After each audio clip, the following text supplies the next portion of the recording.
ഞാൻ പ്രതിഭയാണ്. ഇപ്പം കുറേ ഫോൺ കോൾസ് എന്നെ തേടി വന്നുകൊണ്ടിരിക്കുകയാണ് എൻ്റെ മകൻ്റെ ഒരു വിവരം അന്വേഷിച്ചുകൊണ്ട്. അപ്പം മനുഷ്യൻ്റെ മാംസം ഞാൻ ഒരിക്കൽ പറഞ്ഞിട്ടുണ്ട്, തിന്നാണെങ്കിലും ജീവിക്കാമെന്ന് കരുതുന്ന ഒരു കൂട്ടം കുറച്ച്, എല്ലാ മാധ്യമപ്രവർത്തകരുടെ കാര്യമല്ല ഞാൻ പറഞ്ഞത്, കുറച്ച് പേരെങ്കിലും ഉണ്ട്. ആ കൂട്ടത്തിൽ ഇന്ന് 24-ലും ഏഷ്യാനെറ്റിലും ഒക്കെ ഒരു വാർത്ത വന്നു. കഞ്ചാവുമായിട്ട് എൻ്റെ മകനെ പിടിച്ചു എന്ന് പറഞ്ഞൊരു വാർത്ത വന്നു. എന്നോട് പൊതുവെ മാധ്യമങ്ങൾക്ക് കുറച്ച് വൈരാഗ്യം ഉണ്ടെന്ന് എനിക്കറിയാം. കാരണം പലപ്പോഴായിട്ട് പലര് കാണിച്ച തെറ്റുകളൊക്കെ വിളിച്ചു പറയുന്ന ഒരാളാണ് ഞാൻ. വളരെ സ്ട്രെയിറ്റ് ഫോർവേഡ് ആയിട്ട് സത്യസന്ധമായി പൊതുപ്രവർത്തനത്തെ കാണുന്ന ഒരു സ്ത്രീ എന്ന നിലയിൽ സ്വാഭാവികമായിട്ടുള്ള ശത്രുക്കളും എനിക്ക് ഉണ്ടാവുന്നതും സ്വാഭാവികമാണ്. ആമുഖമായി പറഞ്ഞോട്ടെ, കഴിഞ്ഞ തെരഞ്ഞെടുപ്പിൽ എനിക്കൊരു എതിർ സ്ഥാനാർത്ഥിക്ക് പകരം മാധ്യമങ്ങളായിരുന്നു അതിലധികവും വന്നത്. ഞാനത് പറയാൻ കാരണം, ഇന്ന് എൻ്റെ മകനും കുറച്ച് ഫ്രണ്ട്സും കൂടി ഇരിക്കുന്നിടത്ത് വന്ന് അവര് എന്തെങ്കിലും സ്വാഭാവികമായിട്ടും വട്ടം കൂടി ഇരിക്കുന്നപ്പോൾ ആരോ ഒരു റോങ് ഇൻഫർമേഷൻ എന്തോ കൊടുത്തതായിരിക്കാം. ഞാൻ തുറന്നതിന് നിങ്ങളോട് പറയാം. അപ്പൊ ഇവരോട് എക്സൈസുകാർ വന്ന് കാര്യങ്ങൾ ചോദിച്ചു. സ്വാഭാവികമായിട്ടും പിള്ളേരെ ക്വസ്റ്റ്യൻ ചെയ്തു. അതിനിപ്പം വാർത്ത വരുന്നത് എന്താ, കഞ്ചാവുമായിട്ട് എൻ്റെ മകനെ പിടിച്ചു എന്ന വാർത്തയാണ് വരുന്നത്.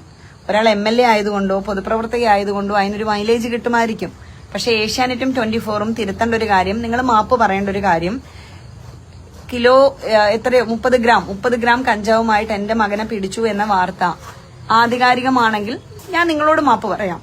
അവന്റെ കയ്യിൽ 30 ഗ്രാം കഞ്ചാവുമായിട്ടാണ് അവനെ പിടിച്ചതെങ്കിൽ ഞാൻ നിങ്ങളോട് മാപ്പ് പറയാം.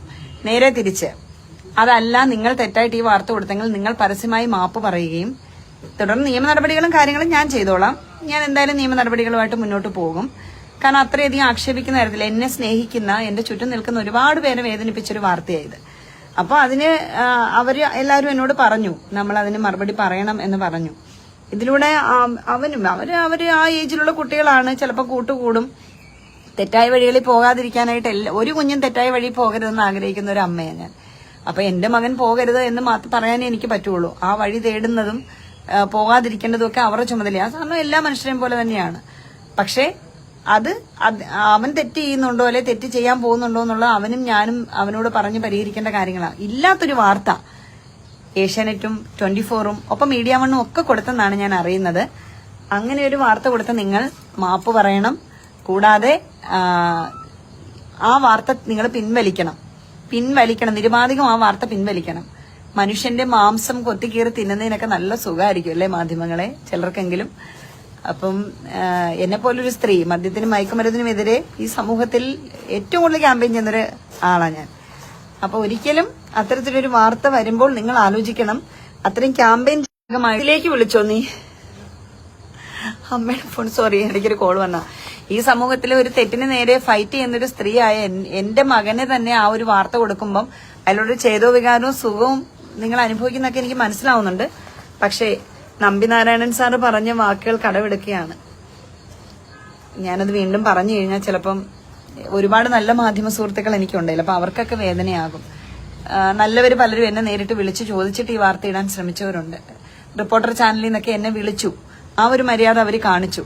റിപ്പോർട്ടറിൽ നിന്ന് അതിന്റെ റിപ്പോർട്ടർ എന്നെ വിളിച്ചിട്ട് ഇങ്ങനെ ഒരു വാർത്ത കാണുന്നുണ്ടല്ലോ എന്ന് പറഞ്ഞു. അപ്പൊ ഞാൻ പറഞ്ഞത് സ്വാഭാവികമായിട്ടും മാംസദാഹികളായിട്ടുള്ള രക്തദാഹികളായിട്ടുള്ള ആരെങ്കിലും ഇട്ടതായിരിക്കും എന്ന് ഞാൻ പറഞ്ഞിട്ടുണ്ട്. അതായത് 30 ഗ്രാം കഞ്ചാവുമായി ഒരാളെ പിടിച്ചു എന്ന് പറയുമ്പോൾ അത് എഴുതുകയാണ് MLAയുടെ മകൻ പ്രതിഭ MLAയുടെ മകൻ എഴുതുകയാണ്. തീർച്ചയായിട്ടും ഭാവിയിൽ ഇത്തരം വേദനകളൊക്കെ നിങ്ങൾക്കൊക്കെ വരാതിരിക്കട്ടെ എന്ന് ആഗ്രഹിക്കാം. കാരണം അത്രയധികം മോശപ്പെട്ടു പോകുന്നൊരു സമൂഹത്തിലാണ് നമ്മൾ ജീവിക്കുന്നത്. ഈ എഴുതിയവരുടെ തലമുറയ്ക്കും ഒന്നും അങ്ങനെ ഒരു അപകടം വരരുതെന്ന് മാത്രമേ ഞാൻ ആഗ്രഹിക്കുന്നുള്ളൂ. കാരണം അത്രയ്ക്കും നൊന്ത മനസ്സുമായിട്ടാണ് ഞാൻ ഈ ലൈവിൽ വന്നിരിക്കുന്നത്. എന്റെ മകൻ ഇപ്പൊ എന്റെ കൂടെയുണ്ട്. മകനെ കൂടി ഞാൻ കാണിക്കാം. അവനും നല്ല വിഷമമായിട്ടുണ്ട്.